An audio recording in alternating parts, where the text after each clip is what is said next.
Countries कर रहे हैं।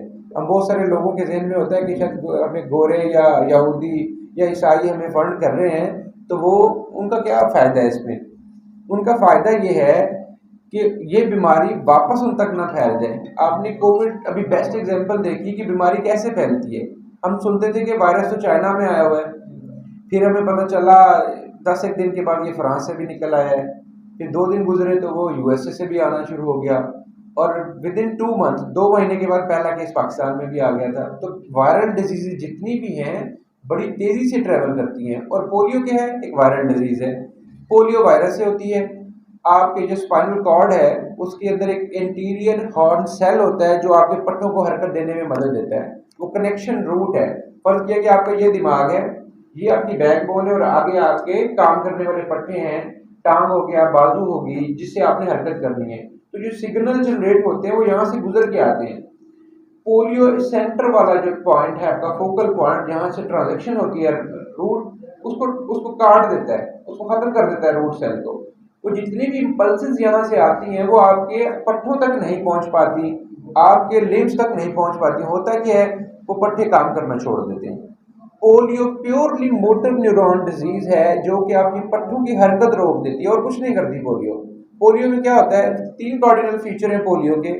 किसी भी बच्चे का पोलियो जांचना हो आपने, तो हाई ग्रेड फीवर होगा सबसे पहले उसको। अगर वायरस कहीं से लगा है, वायरस का इंक्यूबेशन पीरियड होता है इसका 3 to 35 डेज है।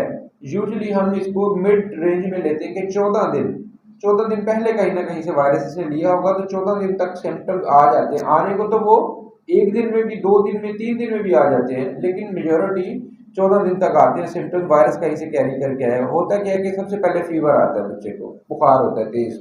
बुखार तो मेनिंजाइटिस में भी होता है, एंटेरिक फीवर में भी होता है, मलेरिया में भी होता है, टीबी में भी होता है। बुखार कोई स्पेसिफिक सिम्टम नहीं है। बुखार के बाद होगा क्या, जैसे तेज बुखार होगा बच्चे को वीकनेस शुरू हो जाएगी पट्टों में। अब बुखार नीचे उतरेगा, वीकनेस बढ़ती चली जाएगी। 2 फेज बनते हैं, एक इस तरह मूव करता है और एक इस तरह। अगर ये बोर्ड चलता है, मार्कर है, बस ठीक है। मैं आपको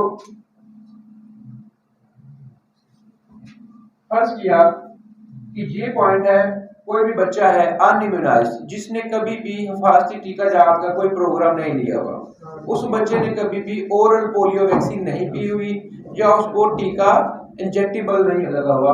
वैक्सीन समझ लें, पोलियो की 2 तरह की वैक्सीन होती है, एक को हम कहते हैं ओपीवी और एक को कहते हैं हम आईपीवी। पूरी दुनिया में सिर्फ ये 2 ही वैक्सीन इस्तेमाल होती हैं पोलियो के लिए। OPV stands for oral polio vaccine. मुंह के जरिए जो कतरे पिलाए जाते हैं हम इसको ओपीवी कहते हैं। हर बच्चे के लिए कितने ड्रॉप रिक्वायर्ड होते हैं? 2 ड्रॉप्स।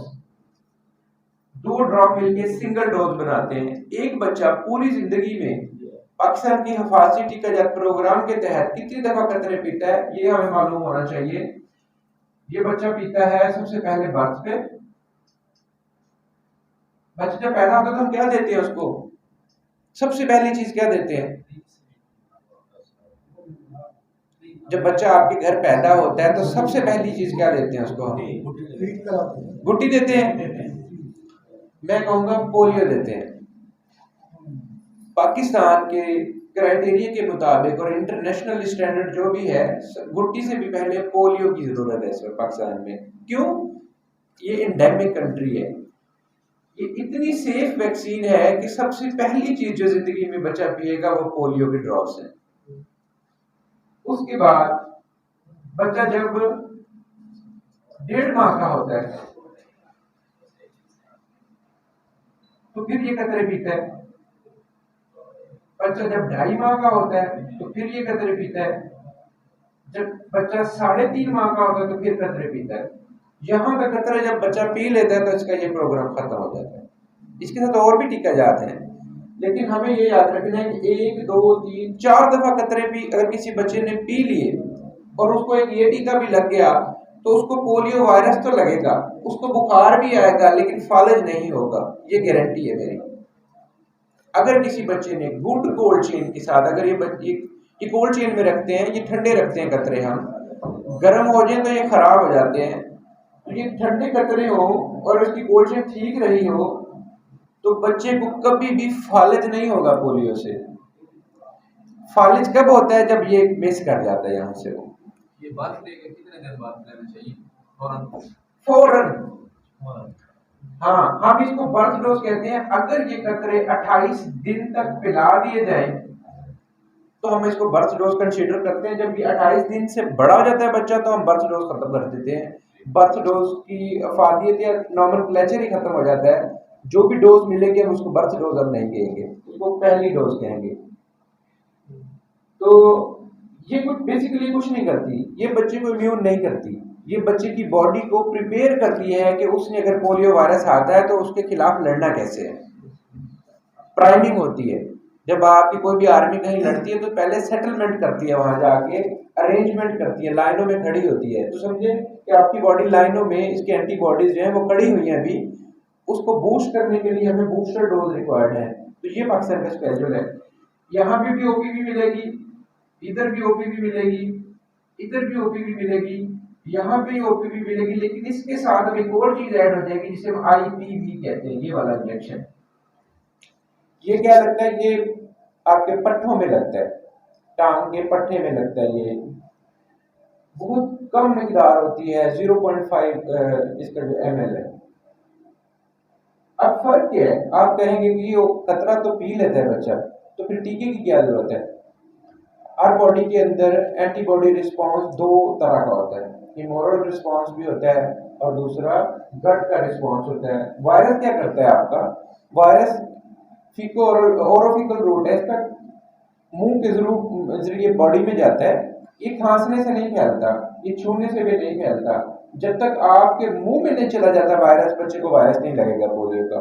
वो वायरस मुंह में कैसे जाता है? बच्चे मिट्टी में खेलते हैं, इन्फेक्टेड मिट्टी, आपकी जो खाने के बर्तन है वो खराब है, उससे जब वो मुंह में चला गया तो आपकी जो इंटेस्टाइन है, अंतड़ी है, वहां फैलेगा। फैल के उसका वायरल लोड आपका ब्लड में शामिल होगा और क्या करेगा? इंटीरियर हार्ट सेल आपका बैक बोन को इफेक्ट कर देगा और फिर फालिज हो जाएगा। फालिज इसमें कई किस्म के हो सकते हैं। मेजॉरिटी एकेडमिक्स बुक्स ये कहती हैं कि 3 तरह के फालिज होते हैं। 3 तरह के फालिज होते हैं। उसमें क्या है? स्पाइनल, स्पाइनोबल्बर और बल्बर।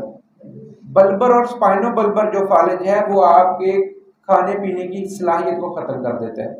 आपको साथ लकवा हो जाता है और आप कोई भी चीज खा नहीं सकते, क्योंकि आपको खाने के लिए क्या है? ये पट्टी हरकत करते हैं, आपके स्क्वीज करते हैं तो खाना नीचे जाता है। ये इफेक्ट कर देता है। साथ कोई ना कोई क्रेनियल नर्व, आपकी आंख, कान, कोई भी समात खराब हो सकती है। जो मोस्ट कॉमन है, जो हमें और आपको देखने में मिलती है फील्ड में, वो है स्पाइनल टाइपेस की, जिसमें आपकी कोई एक टांग, एक बाजू, दोनों टांगे, कोई एक साइड पूरी फाली ज्यादा हो जाती है। तो ये होता क्या? गट के थ्रू। तो ये गट में जाती है, ये आपकी अंतड़ियों में फैलने से रोकती है और ये बॉडी के बाकी सारा सिस्टम को कैप्चर करती है। तो ये दोनों मिला के उस बच्चे को अगर दे दी जाए तो वो हर तरह से प्रोटेक्टेड हो जाता है। तो ये है पूरा वैक्सीनेशन का प्रोग्राम पाकिस्तान का, और पूरी दुनिया ने यही वैक्सीन इस्तेमाल करके पोलियो खत्म किया है। ये WHO प्री क्वालिफाइड आती है, हम नहीं बना रहे पाकिस्तान में, हम बना सकते हैं। हम इसलिए नहीं बना रहे कि पूरी दुनिया में ये खत्म हो चुका है। हमारे पास लैब भी है, साइंटिस्ट भी हैं, हमारे पास मार्केट नहीं है, इसकी कॉस्ट ज्यादा है, मार्केट है नहीं, आगे बेचेंगे कहाँ हम इसलिए बाहर से खरीदते हैं कि जो बड़ी बड़ी फार्मास्यूटिकल कंपनीज हैं, सबसे ज़्यादा जो हमें वैक्सीन आती है वो पहले इंडिया से आती थी। अब पिछले 4 साल से इंडिया से कोई वैक्सीन हम नहीं ले रहे, ख़त्म कर दी हुई है। अब वैक्सीन हमें आती है समटाइम, मेजॉरिटी चाइना से आ रही है या इंडोनेशिया से आ रही है।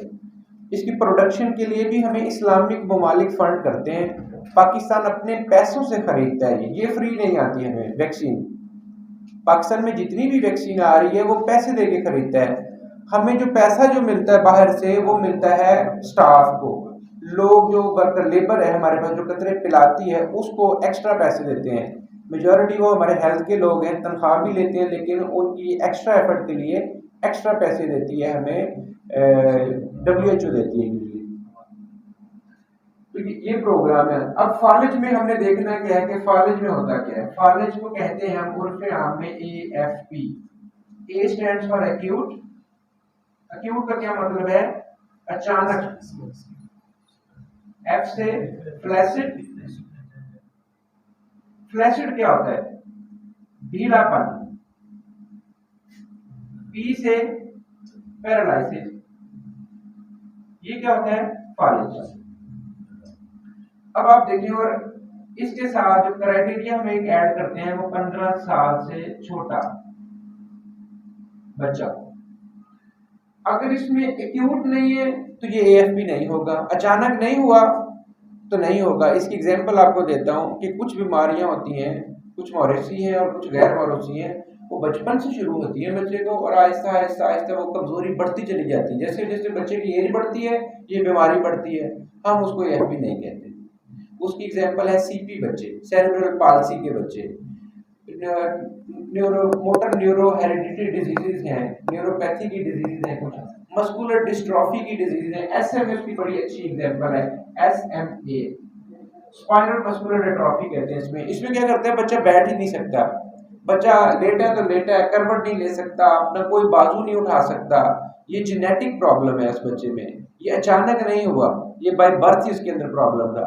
सीपी बच्चे क्या होते हैं, जिसको हम सीपी कहते हैं, सीपी सेरेब्रल पाल्सी, दिमाग का कोई हिस्सा डैमेज हो गया तो वो बच्चा पूरी उम्र के लिए फालिज़दा रहेगा। दिमाग का हिस्सा डैमेज कैसे होता है छोटे बच्चों में? जब बच्चा डिलीवर होता है और अगर वो जल्दी ना रोए तो ऑक्सीजन अंदर नहीं जाती, उसके लंग्स में या तो क्लॉटिंग हो गई, या लंग्स पूरे मेच्योर नहीं हुए, या जो माँ के अंदर पेट में था तो उसके अंदर पानी चला गया उसका, तो क्या हुआ, ऑक्सीजन नहीं ले पाया वो बच्चे का। वो इनिशियली जिंदगी के पहले 2 मिनट बहुत जरूरी होते हैं आपकी सांस लेने के लिए। जब भी बच्चा पैदा होता है पहले 2 से 5 मिनट में अगर वो सांस नहीं ले पाया तो डैमेज हैज बीन डन।